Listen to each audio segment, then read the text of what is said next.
Bad boy. What's up, ladies and gentlemen? You have tuned in live to the flyest sports and entertainment podcast in all the land. This is statlinesmatter. I am your host, Mr. Mark E. Stewart, with my partner in crime, as always, Mr. Rob Hunter Jr. What's going on, bro? What's up, man? How you doing? I'm good, man. Did you have a good 4th of July holiday weekend? Did you, get on the grill and do all the things that dads do on 4th of July? What you do? Partied a little bit with friends, pool, grill, basketball. I hate fireworks. And I know that's weird because people tend to like What are you, a fireworks. communist? I do not like fireworks. When I was a kid, I did. I just got grown and it felt childish. Okay. All right. So, quick. Especially like little firecrackers and stuff. You just making noise. Well, yeah, okay, yeah. The little firecrackers are not as lit, and the little white little napkin thing you should throw. I forgot what the snapping pops or whatever. Yeah, those used to be lit when I was little. Pop. Yeah, no, it's super fun when you're a kid. But here's the thing I noticed too, because like up north where I grew up, we used to have to go. I never did, but you would always know somebody that went to Tennessee. That was the closest place to legally get fireworks. Mm-hmm. You get fireworks seemingly all over the South. So quick story, right? When I first moved down to Georgia, we would come down from Virginia. We'd stop in. You could get them in North Carolina or South Carolina. So my dad and I, we would always stop, and I would always but he would piss me off because he would pass by like 8 firework places, and I'm like, oh, right there. Come on. They got the big billboard, especially in these country ass towns, because they don't have much going on. What they have is the fireworks important. Yes, I'm like phantom fireworks, and it'd be like a dude with a little thing and the cape on and the eyes, and I'm like, I know they got some good stuff there. Look how creepy, the billboard is. And man, he wait till he gets to the last one. I'm about to pass out, like, we ain't getting no fireworks. And then we go in and we get the fireworks.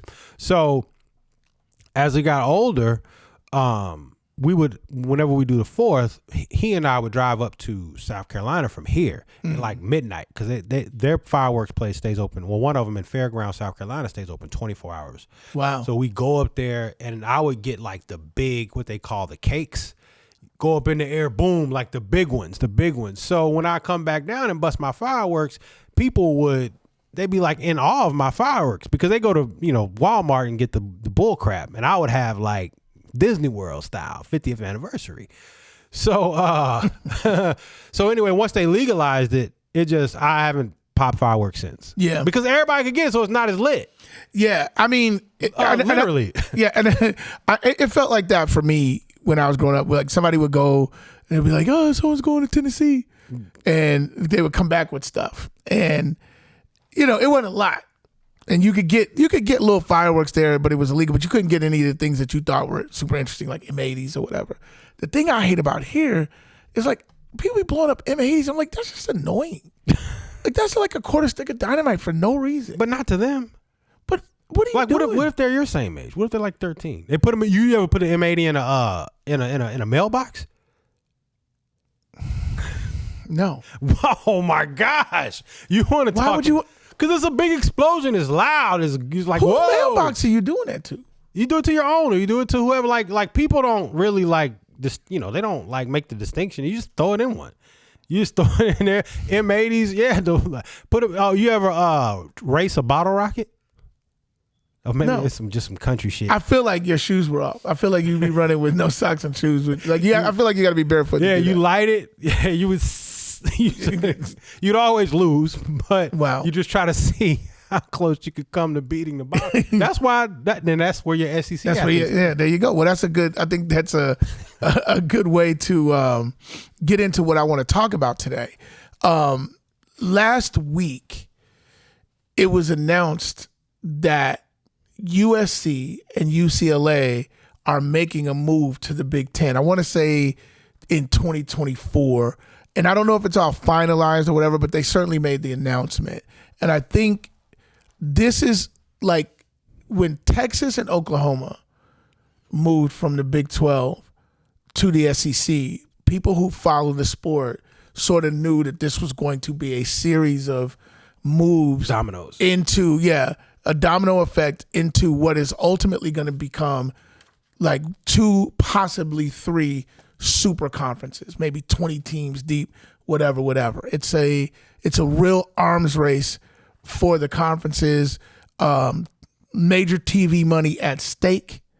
What you're seeing with the Big Ten, it's a power move similar to when they got Maryland and Rutgers. And a lot of people misread that because they're like, Rutgers and Maryland.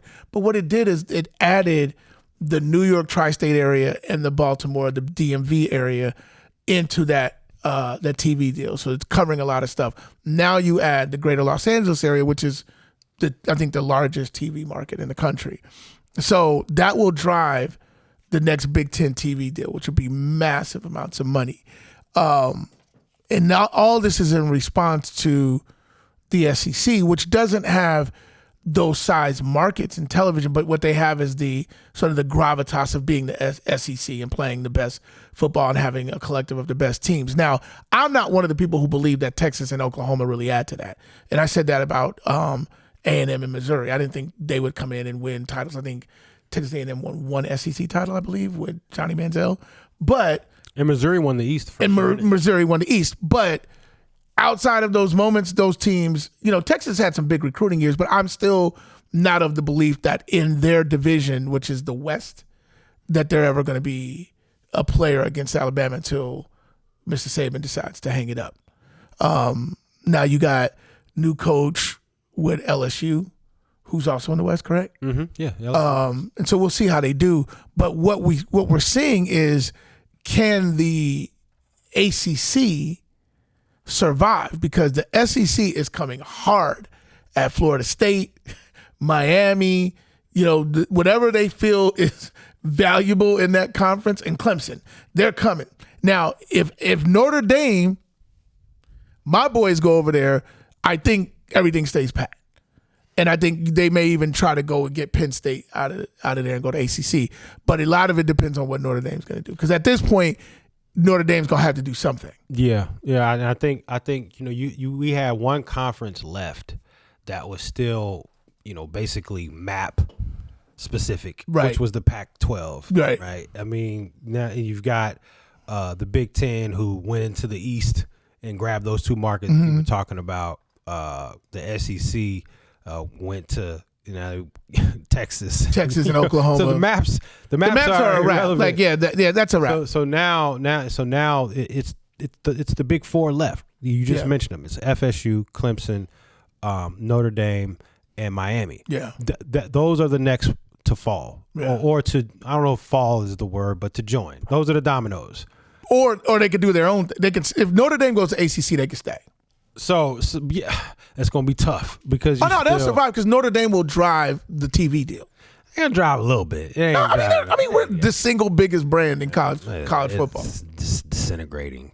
It's actually not. We have the number one recruiting class in 2023 and 2024 at the moment. All right, at the moment. All right. Well, I don't think that Notre Dame is they're a big brand. They're one of the biggest top 5, top 4, top 3. We're the biggest brand. Like, you don't have to. Oh man, UGA man, the biggest brand. No, I'm kidding. but yeah. So it's that four. It's those four that are left. The SEC now has, I believe, 32 teams. Is it that many? Yeah, 16 on each side now. Jeez. So now when Texas and Oklahoma. So it's gonna be. I look at it's trending. It's feeling like on paper, like it's turning into the NFL. We got the NFC and the AFC, just two conferences. Competitively, it's going to be the NFL, the SEC, and the Canadian Football League. I knew when we said we were going to talk about this, I knew that shit was coming. Like, here we go. The Big Ten, but you're talking about pro money, regardless. Yeah. You're talking about basically $1 billion, which will probably amount. This is probably going to push upwards of $1 billion for this Big Ten. You're talking about $80 to $100 million per team. Yeah. And that's you said, that's what this is all about. That's what this is all about. That's real cash flow. Yeah. I was thinking about the Rose Bowl game, and I was like, man, this is they've out. Lost UCLA and Big Ten, Pac-10. Yeah, they've lost that. So USC, I think they should rebrand it and make it the Big Ten championship game. Yeah. It's still called the Rose Bowl, but make it the Big Ten championship game. And, that way you have all of those, basically the potential for all of those same matchups. And, you still have your blue blood programs and everybody that's still interested, because it doesn't matter what us folks down here in the SEC country think about. Michigan, versus USC is going to be big. USC versus Ohio State is still going to be a big, and I'm going to watch. I was going to say, I don't think college football works as regionally as people try to make it sound. I think it, from a recruiting standpoint, regions matter. But everybody watches all the big games. If you're up north and LSU is playing Georgia, or LSU is playing Alabama, or Alabama's playing Georgia, or Georgia, Florida, everybody watches that. That's not a regional game.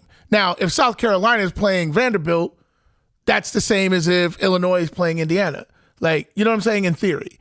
But the big games like USC, Michigan, Ohio State, those bigger games, everyone's watching that. I do think Penn State you can include, though, in that Notre Dame, FSU, even though they haven't come close to really competing in BCS or in a while. Yeah. I still think that their brand is strong enough, and particularly, obviously their fan base and playing at Happy Valley, particularly at night, is still a sight to see. And I think that the Big Ten not the Big Ten, I'm sorry. I think that would be, if they could get them, I think that would be the ACC. I think that would be a major get. Yeah, here's what I think is going to happen, and there's people much smarter than me and much more in the know, but I think there's going to be a temporary sort of realignment, and then I think you're going to see like a major shift. So I think this first step that we're going to see is kind of all right, we're going to go on this money grab, because it's like musical chairs. USC and UCLA did not want to be left out of the money. Florida State, I know people tied to Florida State, they don't have money for sports, and they need TV money. So they're looking to get into that SEC unless somebody can show them something different. I believe that Notre Dame holds the key, because I think Notre Dame can drive a super conference that is a collective of a lot of things. It doesn't necessarily have to be based in the ACC, but if you could grab a Clemson, you can grab a Penn State, you can grab an Oregon, and you can put all those teams and bring them together. Let the Big Ten be, because I know there's a negative history between Notre Dame and the Big Ten. So I don't see that happening. But the Big Ten is trying. You don't think the Big Ten would like to add Notre Dame into that collective with USC and UCLA? I even think the SEC would like them. So I think Notre Dame will dictate a little bit where they go, but I would like to see them build to kind of go and create the conference. I would love to see Miami, Clemson, Florida State, Notre Dame, Penn State, Oregon playing together in a conference, in a league. So quick correction. And more teams. It's going to be 32 teams between those two conferences, the Big Ten and the SEC. Yeah. The problem that the ACC has is their deal is locked in till 2036. And I was reading an article, I believe it was on CBS, where it would actually be more costly. It would be more profitable for some of these teams to break their league and join the SEC or join obviously the Big Ten. Oh yeah, whatever fees get paid to the teams to the networks and people that lose, the money is so immense that all fees gonna be paid. People just gonna pay to get out. This thing is happening so fast, real time. So you think about this from Lincoln Riley's perspective. He's been a part of 4 conferences since last November. Fact. I mean, he's been in the Big 12. Right. He's been in the SEC. Right. He's been in the Pac-12. Even though they never competed in the SEC, but to your point, he's going to be in the Big 10. Yeah. That's mind-blowing. Yeah. For him to be affiliated. I think, as a fan of Notre Dame, and I'm on I spend a lot of time on Irish Breakdown, Brian Driscoll and the team over there.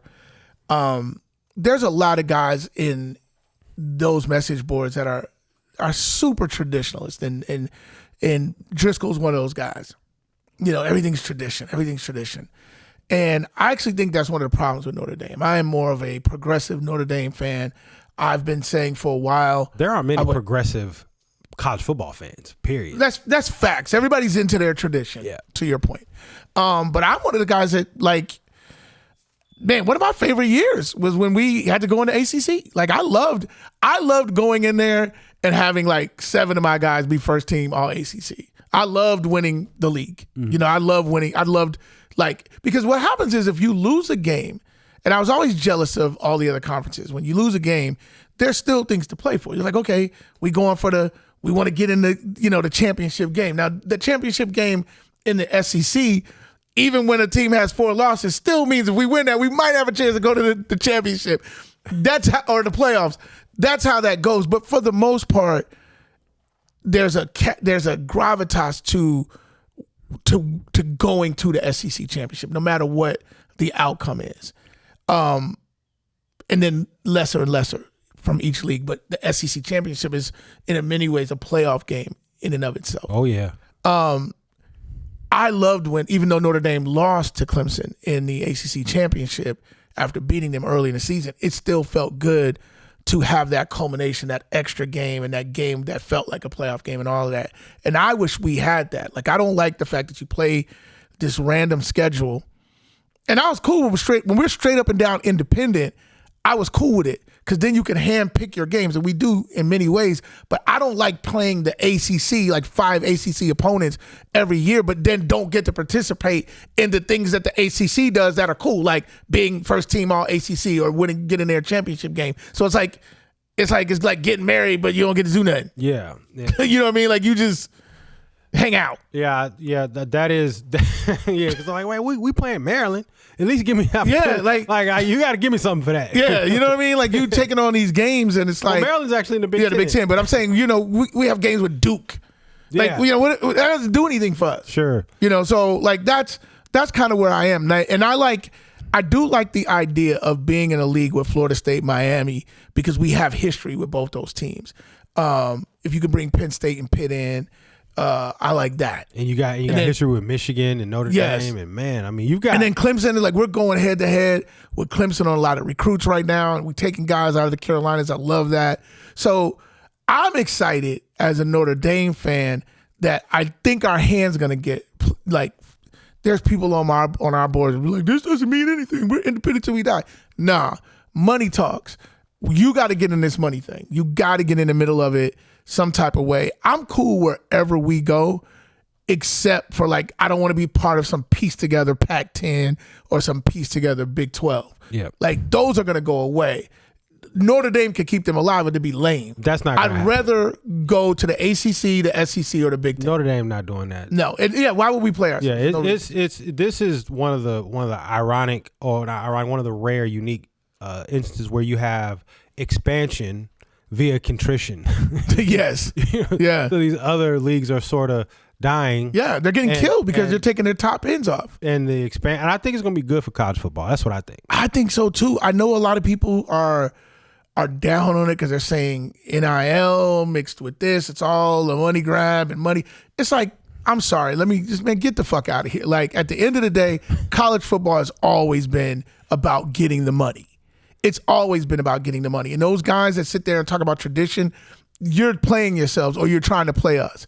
It's like those guys have always been filling their pockets. I'm talking about going back to the days of the old Southwest Conference and all of that kind of stuff. Everybody was always filling their pockets. And now, because it's so big, it's billions of dollars at stake. Don't play me. Get into it. Traditions can go to the side. We can create new traditions. Sure. We can create new rivalries. We can create the new conference names that are not Southeastern Conference and Southwestern Conference, like all the regional element. It's like if LSU is playing Alabama, that's just two teams that's close together. But if Alabama got to go play Oregon, they're going to get on a plane and be there. And what's going to happen is this is going to lead the way for expansion in the playoffs.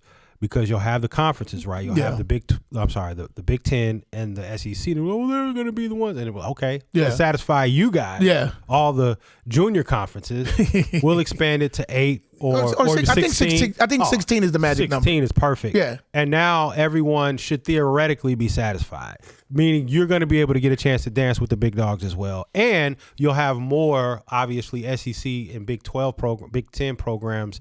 The losses won't count as much with the expansion, so you won't be penalized for our quarterback wasn't healthy at the beginning of the year or et cetera. So let me ask you it's this. better for the game. If you want to see college football expand, you should be for this. So let me ask you this, because I know you've been watching college football for a long time like I have.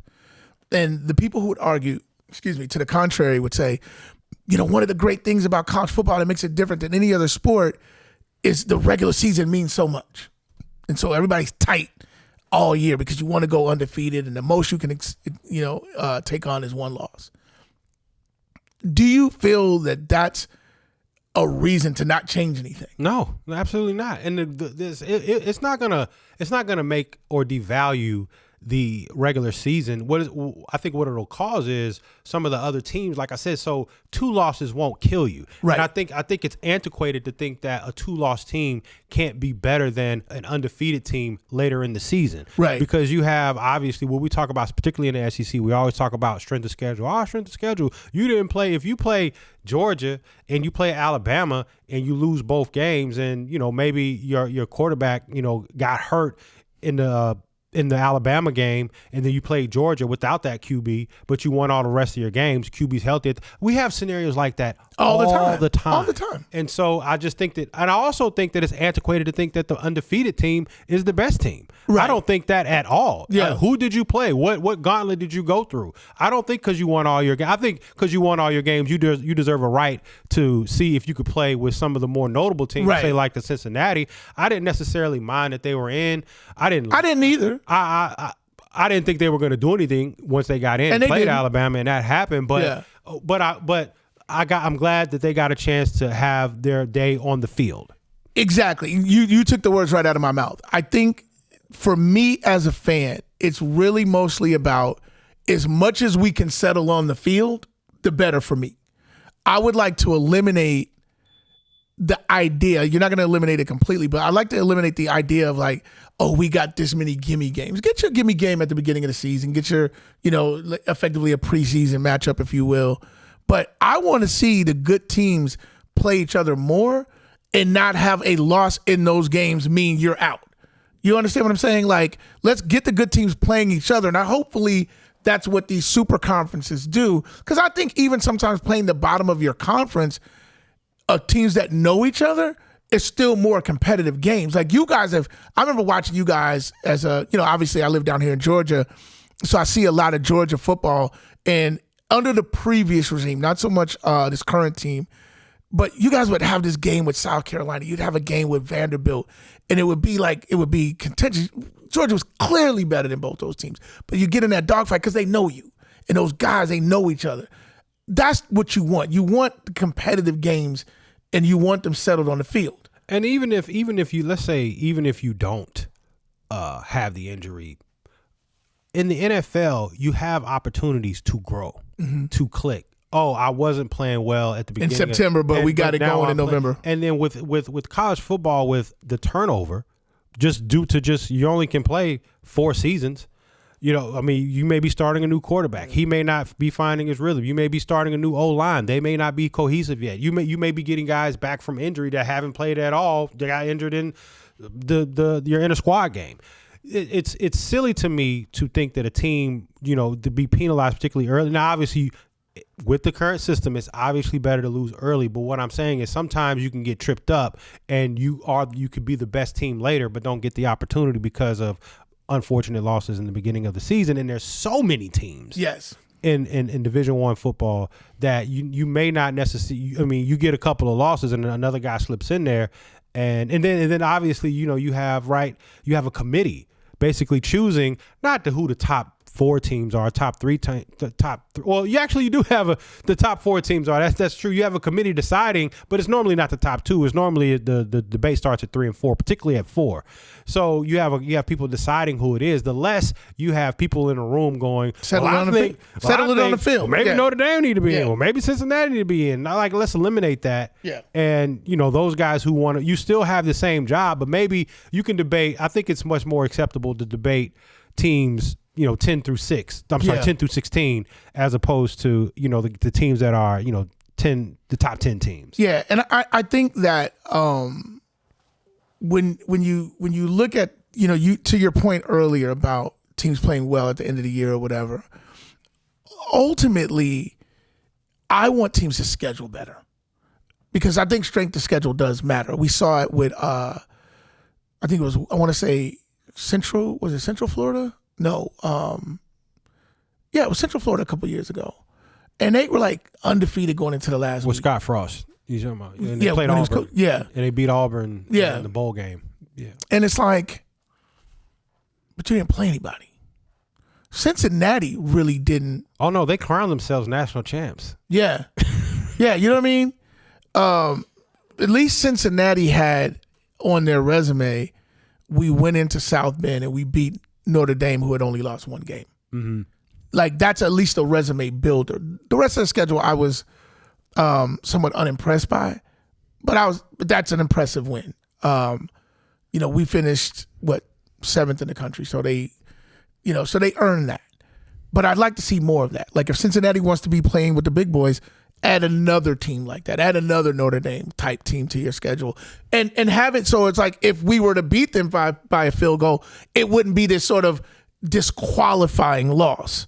You understand what I'm saying? I do. As the more we get on the field, good teams playing each other, the more I think we get a true read on who's who at the end of the year. Of course, and that's why the March Madness matters so much, and that's why the NFL, they have the best playoff and season schedule, I think, because everyone has a chance, and there's no, if you lose and you don't make the playoffs, you just don't make it. You know? So it's going to be an exciting few years to come, and like you said, it's happening so fast. Teams are moving around. They're scrambling because no one wants to be left out of the money pot. And the SEC is leading the charge. When they do their new deal, it's going to be insane. It's going to be insane. You have the best teams playing in the Southeastern Conference. I think that had a lot to do with why LSU just ponied up the money to go get Brian Kelly, who's obviously one of the better coaches in the nation. And they were like, look, we can't be out here with the type of recruiting base that we have both in our state and surrounding states and not competing. Yeah. Auburn is going to start to feel that pressure. Florida has to get back into the mix and the conversation of those top teams. That's Tennessee, true. I mean, I love what Tennessee is doing. They are cutting the check. Like, they're down there. They got a big-time quarterback recruit coming in. I know they would have loved to have gotten Arch Manning, the number one Texas, player, but he went to Texas. But again, that's just making the SEC richer when you can start doing that. So it's like he's still in the league, the league that his granddaddy and his uncles and even his dad was supposed to play in. So a lot of richness in that family and a lot of richness in the Southeastern Conference. Literally and figuratively in that family. Yes. And in the conference. Low key, and I don't even know if this is out here, but I heard his, you don't think about the Mannings getting their kid getting a NIL deal, but I heard it was an NIL deal. I heard it was big. Oh yeah, I mean, but they don't talk about that. They want to talk about that with Travis Hunter. They want They want the face of name and likeness to be very different. We'll talk about that on another show. But this is one that we wanted to kind of stick a pin in. We're going to get more into this as we get closer to the college football season. We're going to be talking a lot of football when we get to the month of August. So, and I'm excited. Yeah, no, we're both. If you don't know, we are both the biggest college football guys. Rob's a longtime Georgia fan. I'm a longtime Notre Dame fan, and we've actually matched up recently. We don't play each other very much, but 2 years ago and then 3 years ago we played 2018, 2019, and I got the best of us both games. But listen, we're gonna pause right here. We're gonna come back. Way more college football talk, NFL talk, preseason, all that's coming up in the month of August. It's going to be exciting. So in the meantime, subscribe, hit the notification button on our YouTube channel. Also, follow us on all of our social media platforms at statlinesmatter on Twitter, on TikTok, on Facebook, and on Instagram. And of course, the podcast, the audio podcast, is anywhere you can find podcasts, but particularly on Spotify and Apple Podcasts. So, anything else you want to add? No, that's it. That's it. So that's all we can say right now. That's all we can say. We ready for this football season, though. And we're going to be talking fantasy, too. It feels so long away, though. It's not. It feels that way. Well, look at it like this. June was the last month. That shit ain't never coming. June was the last month where there's no football. Okay. All right. You going to do it like everybody's going to training camp in July. But we ain't going to be able to watch nothing. Yeah, but you'll be able to. I mean, the NFL Network's got mad training camp. I don't want to see them dudes running around with shorts and helmet. Oh, we're here. And they always go to Dallas. We're in Dallas. Hey, look. Go somewhere else. I'm so hungry for it. I'll take anything I can get right now. Dudes in shorts. You just want to see black calves. Yeah, I just want to see guys running and catching, and you get reports from. And the thing you really hoping is you fingers crossed that nobody get hurt. Like, I love watching football played at its best with the best guys, and so I'm always rooting for everybody to stay healthy. Always. So, on behalf of my partner in crime, Mr. Rob Hunter Jr., I am Mark E. Stewart, and this is Statlines Matter. Bad boy. I ain't come for games. Say it to my face. Say it to my face. I ain't come for games. Say it to my face. Say it to my face.